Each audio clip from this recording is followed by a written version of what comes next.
what's up, everybody? It's Siril Beil, live inside the Black Box today. I have a very special guest with me. I have he's a singer, he's a violinist, guitar player, Daniel Park. Yes, thank What's you very going much on, for man? having me. I'm doing pretty good. Oh, thank you for doing the show with us. Of course. Nice. How's everything going?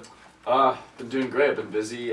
Just a few weeks ago, I released a live EP and released a music video for one of my songs called "Sidewalk Guitar." Nice. Now, when you say a live EP, like, what does that consist of? So it's, I guess, when you record a CD with drums and instruments and all this instrumentation, it has a different feel or a different vibe than how it actually sounds live. Okay. So I do this thing when I play live. I do this thing called looping, so I can record my instruments as I play. So it's kind of like a you're like a one-man band. Yeah, one-man band. I Wow. create my own, so I can layer my violin on top of another violin or get my guitar. Or I hit my guitar. I make drum beats. Okay. Like now, how long have you been playing on violin? Since I was 5. So Wow. okay. Did you take lessons or just Yeah, pick it so up? I took private violin lessons for many years and did orchestra, middle school, high school. Yeah, and started playing like rock bands and stuff in college. Okay, wow, on the violin? Mm-hmm. Wow. And now is it difficult to do both, like to sing and play violin, because you have to concentrate on one more than the other, or yeah, and record? Yeah, so there's a lot of like things. All my limbs are like pretty much doing something. You're all over the place during the performance. Mm-hmm. Wow. Yeah. Wow. Now let's talk about the sidewalk guitar video. I watched the video and I was telling Lily, like, you looked really, like, genuinely happy in the video. Yeah. You know, and you're traveling, you're going around. Now, were the people in the video, were they random people or? Yeah. So Really? everybody in the video was pretty much random. Wow. And where were you guys? all over the place in Europe. Wow. So we kind of just planned this. We didn't go to Europe to like make a video. We went to Europe just to go backpacking and see sights and see all the. It was me and 3 other friends. Okay. But one of my friends, Eric Ita, brought his camera. I was like, hey, while we're here, we might as well, film some shots of you singing the song because it just fits so well. Yeah, we started in Paris, Amsterdam, Berlin, Prague, Vienna, Rome, and London. Wow. Yeah. So would you say that's one of your funnest or closest video experiences so far? Yeah, that was definitely some of the funnest experiences, and I think you could see it just in my face. Yeah, I definitely saw the song. it. Yeah. Wow. And the song is a pretty cool song because you're talking about, for the people who don't know the song, like, explain what you're talking about in the song. I'm just talking about somebody. It doesn't have to be me, but somebody singing about taking their guitar anywhere, just on the street, and just playing and not really caring about and trying to get people to be happy, being outside and because as far as a live performer, it kind of takes it back to like the old days where you had to be a street performer. You had to really know how to sing live and play live instrumentations and do things like that. Do you think that a lot of the the music industry now is a little watered down because you don't necessarily have to play any instruments or you don't necessarily have to sound good live? Yeah, for sure. I think honestly, a lot of this, like the TV shows and stuff, kind of water the system down because they we just need people to look good. They don't really care about how great their talent, Right. And so I believe a lot of that kind of diminishes what we do. In a lot of ways, as far as musicians who practice and work really hard to play and actually do this for them. And then you see these people that I can sing karaoke and which is fine. To each their own. Like if you're a good singer, that's fine. But actually, like practicing an instrument, takes a lot more time and effort. Than I don't. Yeah. So I don't know. Now, are you from Las Vegas originally? No, I grew up in Albuquerque, New Mexico, and I moved here about 2 years ago. Wow, how do you like it so far? It's been great. Vegas has been treating me amazing. Nice. Now, as far as performing here, if you had to say one place, your favorite place to perform in Vegas, where would it be? So far. Favorite place to play in Vegas? You know, I really like the stage at Container Park downtown. Okay. Amazing, huge stage, and the vibe is great because it's actually outside. It's outside, yeah. Yeah.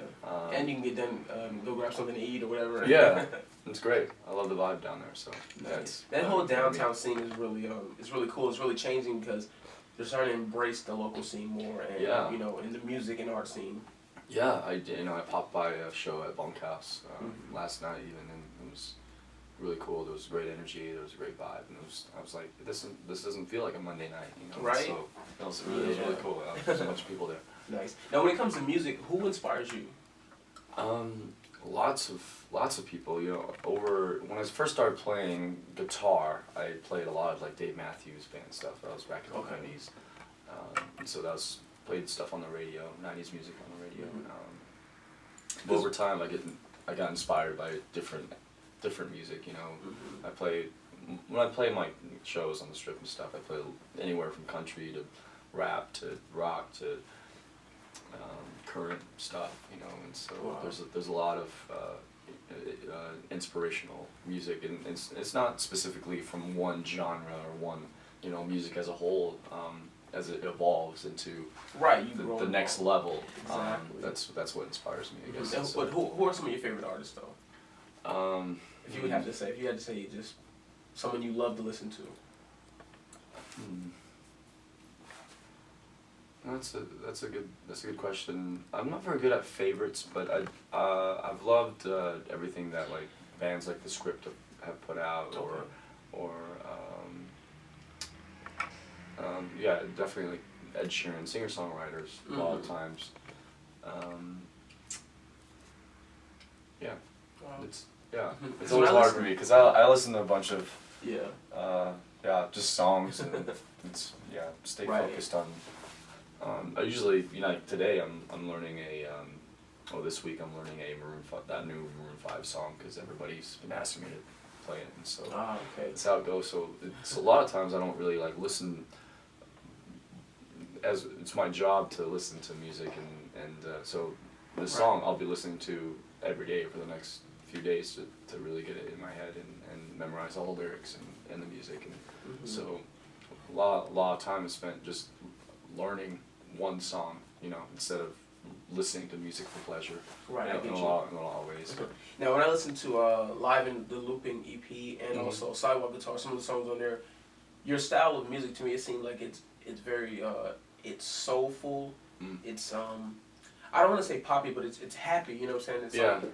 It's like soulful, fun, good energy music. Yeah. And I feel like that's what we're missing right now. It's like you're not doing music to necessarily make $1 billion. You're doing music because you love to make music. I love to play music. Now, as a singer-songwriter, I want to ask you this. This is what I'm going to go into. Sure. Now, let's say you write a song. Someone else thinks it may be a good song for someone else. How do you go into that, like writing a song for other people versus like keeping it for yourself and things of that nature? I think what you need to do is like think from their perspective. In a lot of ways, if you're writing for them, like what, if you're writing for like a big pop star like Britney Spears or something like that, you're gonna think about her style, or maybe the way she thinks, or there's that one song that I think about a lot of times is Lucky. It's like from her, the video is about, she's singing, but it's from like this, she's singing about this pop star, and the pop star is actually her, but in real life. So it's like this dichotomy of something that's kind of real, but she's singing about a fake person, I guess. So it's but that I think somebody, I want to say somebody wrote that specifically for her, but so depending on who you're writing for, you want to give them the vibe that they need to shine, I guess. They want to look good through music, True. Now, being that you sing and you play instruments, do you encounter writer block on both ends? Like, let's say you come up with the words and you necessarily can't come up with a melody, or vice versa? I would say yes, more for the lyrical sense of it. I could sit all day and come up with new melodies and new rhythms on my guitar, and could do that all day long. With lyrics, it's a little bit harder for me to. It's not as a natural ability, so I try to. It's definitely have to be a lot more focused when I write lyrics. Okay. Now, is there anyone in the industry that you would like to collaborate with? Shoot, all the time. Yeah. But I know you said Ed Sheeran. You mentioned him, so. Yeah, I mean, I think that would be an amazing collab. Yeah, I think we could definitely collab. I've been doing the looping thing for years and years, even before I even knew who he was just a few years ago. But I started looping because of this artist called Howie Day. I saw him I saw one of his DVDs and I was like, oh, that's awesome. And back then I was just playing guitar and singing and kind of put the violin to the side for a bit. And so it kind of gave me the idea to add in violin into my act, and it kind of just grew into adding more violin. And, wow. Yeah. So. Which is really cool because not a lot of people are doing that. You see it like on the YouTube and things like that, but to actually do a full album of it and to be able to do it live, and have people really appreciate it and look forward to seeing you next time. I think that's a big thing. Yeah, it's the whole idea of like being pushing yourself to be unique or something different. I always try to push myself in the live aspect of stuff because that's where people are really going to remember who you are and what you bring to the table as far as music goes. A lot of times I think recording is a great medium for people to kind of grasp who you are, but the live show is really where they'll remember who you are. So that's true. I always try to work on my live as far as the song goes, where how can I present it in the live realm, and then think about how I can record it. True. And I just recently heard I watched an interview with Jay-Z, and he said if you have a great live show, you'll have a career for a lifetime. Yep. So that is a big thing. Now are you signed to a label now? No. So strictly independent. Just straight independent. Okay. Now, in today's time, would you want to sign to a label like a major? No, honestly, I mean, it just depends. It all depends on really who has the control over Right. So contract. I mean, being signed means many different things, and so. You can sign your life away, like, oh, I owe this Atlantic four albums with this, and they have all the rights or whatever. But some people can sign where they have where they can keep their rights, and so it really just depends. Like, now, is it even worth it or important anymore to sign to a major? I think it's still important, but just on certain aspects, like you can. As far as getting your music out there to the major radio stations and stuff like that, they can those are the channels to push all that through, and the PR and getting all that. So getting like the major success, you will have to go through a label at some point. But there's distribution or direct. Yeah, distribution. They have all those channels already set up, but in a way, there's a lot you can do on your own, and for me, it's just about building myself into the artist that I want to become, And as an independent, you can kind of like you can maneuver how you want. You can say like, okay, I want to record this song, make this, and I can put it out right now. Exactly. So I kind of do that for myself, is set release dates way in the future, so I can say this is my due date for this album. I gotta get it done before then. And I think it's a different thought process, and maybe some musicians are just I'll just get it done someday, Yeah. Things like that. Or the label gives them a date, or exactly. they don't have a release date. Most labels will do that. They'll give you like, you gotta get this done so we can plan your summer tour. All this stuff So if you do that sometimes, then it'll give you like, oh, I gotta get this done, because a lot of times it's happened to me before, where you can just linger on like, the song's not perfect, like I gotta keep on doing it, but then it's like 4 years, 5 years down the road, and you're still not done, So when does done mean done, So it's with art, it's always a hard thing, Painter can paint over his canvas over and over again and start over, but you know. That's true. When do you present it to the world and say, this is me at this point of my life, you know, and so to me, I can always say I made this, but I can, you know, if I want to improve, I can keep doing it, you know, write my next album the way I want better, right. you know, and so it's just a never-ending process, I guess. Now I wanna go back to ask you about you know, the writing and singing thing like that, because that intrigues me. I love the concept of a singer songwriter, you know, someone who plays instruments, who does all that. Do you prefer to write music in the studio or out and about? Because you seem like an outdoor person. I like the out and about. I like out to and be about? Yeah, I like to be inspired. The studio is like a quiet space. You know, you can. It's funny to say that because you know they have all these speakers and stuff, but you know once you turn that off, like there's nothing actually there.